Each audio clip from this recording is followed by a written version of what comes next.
사랑하는 형제자매 여러분, 주님의 이름으로 평안을 전합니다. 오늘 우리는 하나님의 말씀 속으로 깊이 들어가 우리 영혼을 비추는 귀한 진리를 함께 나누고자 합니다. 이 은혜로운 여정을 시작하기에 앞서 여러분의 좋아요와 구독은 이 귀한 말씀을 더 많은 영혼에게 전하는 작은 사랑의 씨앗이 됩니다. 이 나눔에 동참하시는 모든 분들 위해 하나님의 크신 축복이 함께하기를 기도합니다. 오늘 우리가 함께 묵상할 주제는 바로 진정한 회개입니다. 우리는 회개라는 말을 자주 듣고 사용하지만 그 깊은 의미를 온전히 이해하고 삶으로 살아내고 있을까요? 신약 성경에는 이 진정한 회개의 의미를 너무나도 선명하게 보여주는 한 폭의 그림과 같은 이야기가 있습니다. 바로 우리에게 아주 익숙한 돌아온 탕자의 비유입니다. 저는 이 이야기가 회개가 무엇인지 실제적인 사건을 통해 보여주는 가장 명확한 예시라고 믿습니다. 누가복음 15장에 기록된 이 아름다운 이야기의 첫 부분을 함께 읽으며 시작하겠습니다. 예수님께서 직접 들려주신 비유입니다. 어떤 사람에게 두 아들이 있었습니다. 그런데 어느 날 작은 아들이 아버지에게 말했습니다. 아버지, 제게 돌아올 재산의 몫을 미리 주십시오. 그러자 아버지는 두 아들에게 살림을 나누어 주었습니다. 며칠이 지나지 않아 작은 아들은 자기 몫을 모두 챙겨 아주 먼 나라로 떠났습니다. 그리고 그곳에서 허랑방탕한 생활을 하며 재산을 모두 낭비해 버렸습니다. 모든 것을 탕진했을 때 그 나라에 큰 흉년이 들어 그는 비로소 궁핍한 생활을 하게 되었습니다. 그는 그 나라의 한 주민에게 가서 몸을 의탁했는데 주인은 그를 들로 보내 돼지를 치게 했습니다. 그는 돼지가 먹는 쥐엄 열매로라도 배를 채우고 싶었지만 그에게 먹을 것을 주는 사람은 아무도 없었습니다. 그제서야 그는 제정신이 들었습니다. 그리고 이렇게 말했습니다. 내 아버지 집에는 양식이 풍족한 품꾼이 얼마나 많은가. 그런데 나는 여기서 굶어 죽는구나. 여기서 굶어 죽는구나라는 말, 즉 멸망한다는 단어에 주목해 보십시오. 이 젊은이 앞에는 두 가지 선택지밖에 없었습니다. 멸망하거나 혹은 회개하거나. 이제 그의 결단을 들어보겠습니다. 내가 일어나 아버지께로 돌아가서 이렇게 말씀드려야겠다. 아버지, 제가 하늘과 아버지께 죄를 지었습니다. 저는 더 이상 아버지의 아들이라 불릴 자격이 없습니다.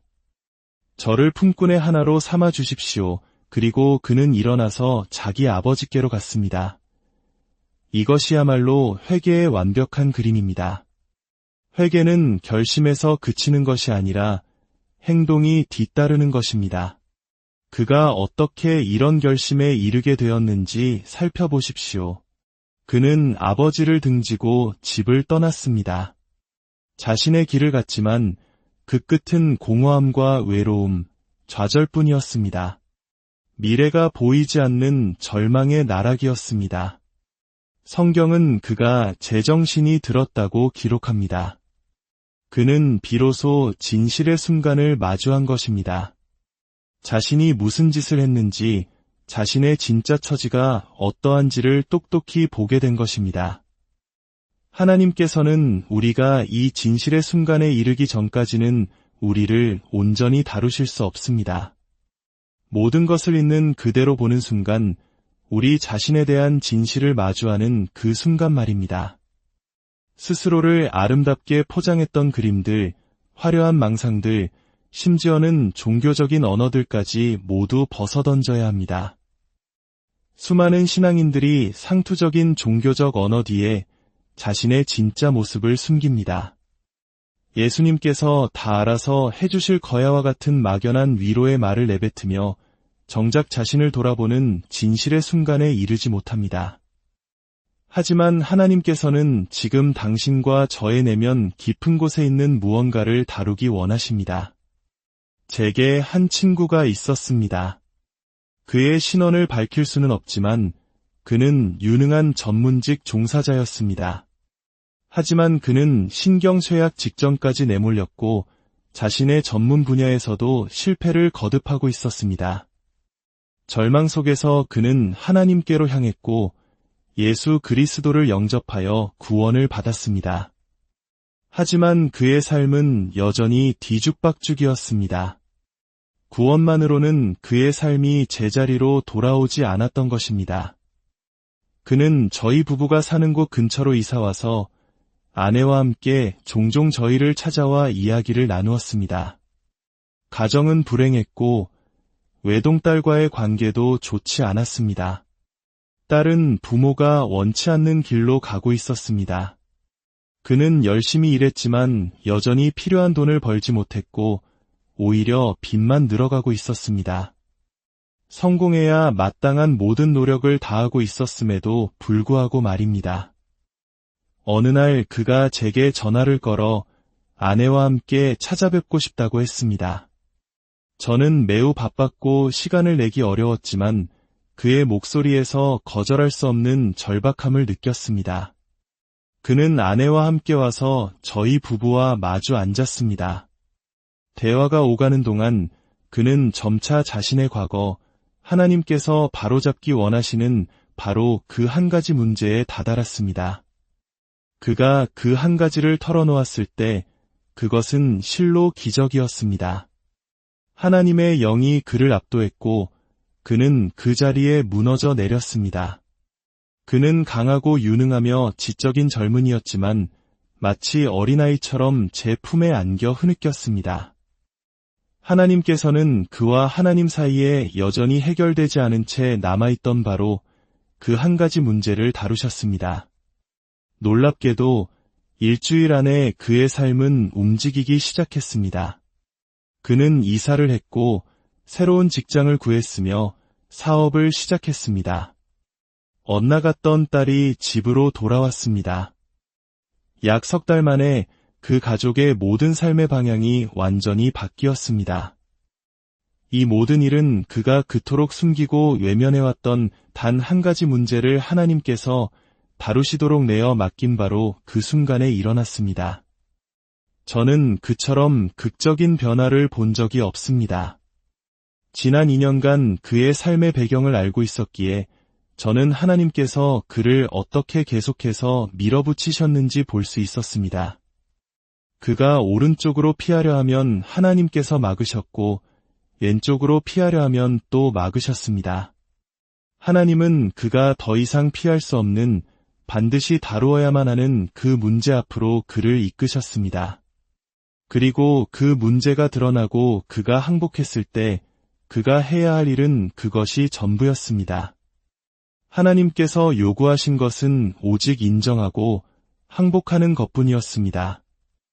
이것이 바로 하나님께서 우리를 다루시는 방식입니다. 저는 수많은 사람들을 상담하며 그들이 하나님께 저항하며 붙들고 있는 단 한 가지 지점이 있다는 것을 보아왔습니다. 고백하고 싶지 않은 한 가지, 바꾸고 싶지 않은 한 가지, 충족시키고 싶지 않은 단 하나의 조건. 그것 때문에 하나님은 그들을 다루실 수 없습니다. 하나님은 우리와 흥정하지 않으십니다. 우리는 하나님과 흥정할 것이 아무것도 없습니다. 우리가 할 일은 단 하나, 순복하고 내어드리고 순종하는 것입니다. 그리고 그 길로 나아가는 방법이 바로 회개입니다. 탕자는 더 이상 피할 길이 없는 막다른 골목에 이르렀습니다. 그는 결단했습니다. 내가 어리석었어. 내가 잘못했어. 변명하지 않겠어. 정당화하지도 않겠어. 그냥 돌아가자. 그리고 그는 미리 무슨 말을 할지 마음속으로 정했습니다. 아버지, 제가 죄를 지었습니다. 아버지가 너무 엄격했다거나 집안의 종교적인 분위기가 너무 강했다는 식의 핑계가 아니었습니다. 오직 제가 잘못했습니다. 저는 더 이상 아버지의 아들이라 불릴 자격이 없습니다. 저를 품꾼의 하나로 삼아 주십시오 라고 말하기로 한 것입니다. 이것이 바로 겸손입니다. 진정으로 회개한 사람은 필요하다면 바닥이라도 쓸 것입니다. 하나님, 저는 그런 낮은 수준의 사람이 아닙니다. 라고 따지지 않습니다. 그는 결심했고 돌아갔습니다. 그의 결심은 그가 몸을 돌려 발걸음을 옮겼을 때 비로소 완성되었습니다. 결심하는 것과 그것을 실행에 옮기는 것은 별개입니다. 결심하고 돌아서서 다시 돌아가는 것. 이것이 완전한 회개입니다. 그리고 그는 일어나서 자기 아버지께로 갔다. 아직도 거리가 먼데 아버지가 그를 보고 측은히 여겨, 성경에서 측은히 여기다라는 말의 원어는 우리 내면 깊은 곳, 창자가 움직이는 듯한 깊은 감정의 동요를 의미합니다. 아버지는 아들을 보자 창자가 끊어지는 듯한 깊은 연민을 느꼈던 것입니다. 그리고 아버지는 달려가 아들의 목을 껴안고 입을 맞추었습니다. 보십시오. 아버지는 아들을 애타게 기다리고 있었습니다. 하지만 아들이 먼저 회개의 발걸음을 떼기 전까지는 아버지는 움직일 수 없었습니다. 아들이 먼저 움직였을 때 아버지는 달려 나갔습니다. 아들은 준비한 대로 말했습니다. 아버지, 제가 하늘과 아버지께 죄를 지었습니다. 저는 더 이상 아버지의 아들이라 불릴 자격이 없습니다. 그러나 아버지는 그가 말을 끝내도록 내버려 두지 않았습니다. 아들은 이어서 저를 품꾼의 하나로 삼아 주십시오라고 말하려 했지만 그 말을 하기도 전에 아버지는 종들에게 외쳤습니다. 제일 좋은 옷을 내어다 입히고 손에 가락지를 끼우고 발에 신을 신겨라. 그리고 살찐 송아지를 끌어다가 잡아라. 우리 중 얼마나 많은 이들이 저 젊은이가 했던 일을 하지 않음으로써 하나님께서 주시고자 하는 가장 좋은 것들로부터 멀어져 있습니까? 흥미로운 점은 잠시 후 돌아온 큰아들의 반응입니다. 그는 아버지가 재산을 탕진한 동생을 다시 받아준 것에 대해 화를 냈습니다. 큰아들의 성품과 행동을 살펴보면 한 가지를 알 수 있습니다. 그는 종교적이었지만 회개하지는 않았습니다. 오늘날 교회 안에서 그리고 세상 사람들 사이에서 이런 일이 많이 일어나고 있습니다. 신앙이 없어 보이던 사람들이 오히려 진정한 회개가 무엇인지 깨닫고 있습니다. 그들은 고집과 반항심을 내려놓고 돌이켜 아버지께로 돌아오고 있습니다. 반면에 그들을 기쁘게 환영해야 할 많은 신앙인들은 오히려 시큰둥하고 불행해합니다. 그들 자신이 회개라는 조건을 충족시키지 못하기 때문입니다. 종교적인 사람들 역시 비신자들만큼이나 회개가 필요합니다. 이사야서는 말합니다. 우리는 다 양 같아서 그릇 행하여 각기 제 길로 갔거늘 대부분의 경우 그 제 길이란 종교적인 길입니다.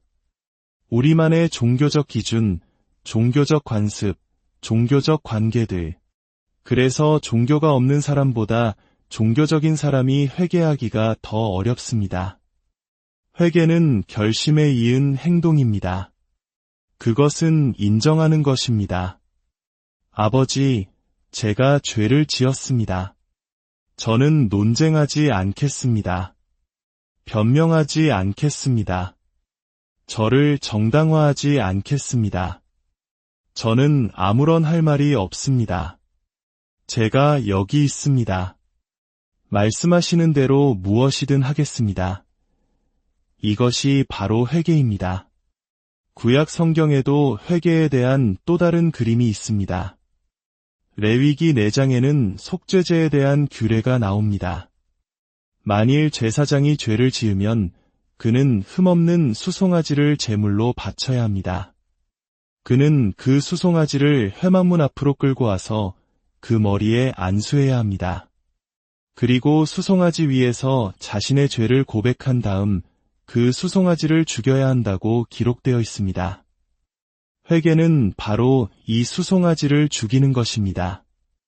제사장이 수송아지 머리에 안수하고 죄를 고백할 때 그의 죄는 상징적으로 수송아지에게 전가됩니다. 그러나 단순히 죄를 고백하고 안수하는 것만으로는 문제가 해결되지 않습니다. 그 다음에 반드시 해야 할 일은 수송아지를 죽이는 것이었습니다. 그가 수송아지를 죽일 때 그는 자기 자신의 죄를 죽인 것입니다. 그는 자신의 죄에 대한 하나님의 심판에 자신을 동일시한 것입니다. 수많은 사람들이 죄를 고백하고 수송아지에게 죄를 전가하지만 날카로운 칼을 들어 그 수송아지를 죽이려 하지는 않습니다. 그래서 그들의 문제는 해결되지 않는 것입니다. 시편 139편에서 다윗은 진정한 회개가 무엇인지 알았던 사람입니다. 그는 이렇게 기도했습니다. 주님, 주님을 미워하는 자들을 내가 어찌 미워하지 않겠으며 주님을 거역하는 자들을 어찌 슬퍼하지 않겠습니까? 나는 그들을 아주 미워하며 그들을 나의 원수로 여깁니다.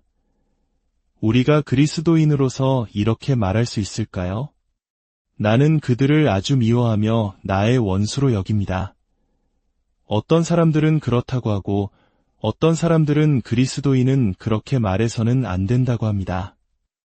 그러나 다음 두 구절을 읽어보면 다윗이 하나님의 원수를 어디서 찾고 있었는지 알 수 있습니다.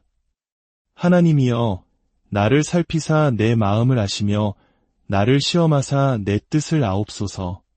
내게 무슨 악한 행위가 있나 보시고 나를 영원한 길로 인도하소서. 다윗은 자기 밖에 있는 하나님의 원수들에게 관심이 있었던 것이 아닙니다. 그는 자기 자신의 마음과 삶 속에 있는 하나님의 원수들에게 관심이 있었습니다. 그는 이렇게 말하는 것과 같습니다. 하나님, 만일 내 안에 당신의 원수가 있다면 그들은 또한 나의 원수입니다. 나는 그들을 미워합니다. 나는 그들과 타협하지 않고 평화하지 않고 용납하지 않겠습니다. 만약 여러분이 마귀를 용납할 준비가 되어 있다면 여러분은 그를 계속 용납하며 살아야 할 것입니다. 여러분이 그를 용납하는 한 그는 머물 것입니다. 하지만 여러분이 그를 미워한다면 그는 떠나갈 것입니다. 하나님의 원수를 여러분의 원수로 삼으십시오. 그러면 하나님께서 여러분을 도우러 오실 것입니다. 제5열이라는 말을 아십니까? 이 말은 1936년 스페인 내전에서 유래했습니다. 한 장군이 어떤 도시를 포위하고 있었는데 다른 장군이 와서 물었습니다. 장군, 이 도시를 점령할 계획이 무엇입니까? 첫 번째 장군이 대답했습니다. 나는 동서남북 네 방향에서 진격하는 4개의 부대를 가지고 있소. 그는 잠시 말을 멈추고 덧붙였습니다. 하지만 내가 도시를 점령하리라 기대하는 것은 나의 제5열이라오. 두 번째 장군이 물었습니다. 제5열은 어디에 있습니까? 첫 번째 장군이 대답했습니다. 도시 안에 있소. 그리스도인들이 패배한다면 그것은 언제나 이 제5열 때문입니다. 사탄은 밖에서 여러분을 무너뜨릴 수 없습니다. 그러나 만약 여러분 안에 제5열, 즉 여러분이 용납하는 죄가 있다면 그는 그것을 통해 여러분을 전복시킬 것입니다. 우리는 다윗처럼 기도해야 합니다. 하나님이여, 나를 살피사 내 마음을 아시고 내게 무슨 악한 것이 있는지 보옵소서. 하나님, 만약 내 안에 악한 것이 있다면 나는 그것에 대해 전쟁을 선포하겠습니다. 나는 그것을 미워하고 내게서 제거하겠습니다. 나는 내 삶에서 당신의 원수들을 용납하지 않겠습니다. 이것이 바로 행동하는 회개입니다. 예수님께서는 한 곳에서 내가 하나님의 성령을 힘입어 귀신을 쫓아내는 것이면 이라고 말씀하셨고, 다른 복음서의 같은 구절에서는 내가 만일 하나님의 손가락을 힘입어 귀신을 쫓아내는 것이면 이라고 말씀하셨습니다. 여기서 우리는 성령님이 바로 하나님의 손가락이라는 것을 배웁니다. 성령님은 거대한 손으로 넓은 지역을 덮는 분이 아니십니다. 그분은 마치 손가락처럼 뻗어나와 만져져야 할 바로 그 한 가지를 정확히 짚어내시는 분입니다. 성령님께서 당신과 나의 삶에서 하나님을 향한 반역의 지점을 건드리실 때, 바로 그때 우리가 겸손해지고 순복할 때 돌파구가 열립니다. 자유가 찾아옵니다. 하나님께서는 우리를 다시 올바른 방향으로 이끄실 수 있습니다. 마치 돌아온 탕자처럼 우리를 대하실 수 있습니다. 내가 너를 기다리고 있었다. 이제 너를 받을 준비가 되었다. 너는 이제 누더기를 벗어 던져라. 권위의 상징인 가락지를 끼고 이의 상징인 옷을 입고 평화의 복음의 상징인 신을 신어라. 하지만 마음속에 보이지 않는 반역이 남아있는 한 하나님과의 온전한 화합은 있을 수 없습니다. 당신과 하나님 사이의 쟁점은 반드시 해결되어야 합니다. 성령께서 손가락으로 가리키시는 바로 그 한 가지, 하나님의 뜻과 요구에 어긋나는 바로 그것 말입니다. 이제 다윗이 드렸던 기도로 오늘 말씀을 마치려 합니다. 원하신다면 저와 함께 기도해 주십시오. 하나님이여, 나를 살피사 내 마음을 아시며 나를 시험하사 내 뜻을 아옵소서. 내게 무슨 악한 행위가 있나 보시고 나를 영원한 길로 인도하소서. 아멘. 주님의 평안이 여러분과 함께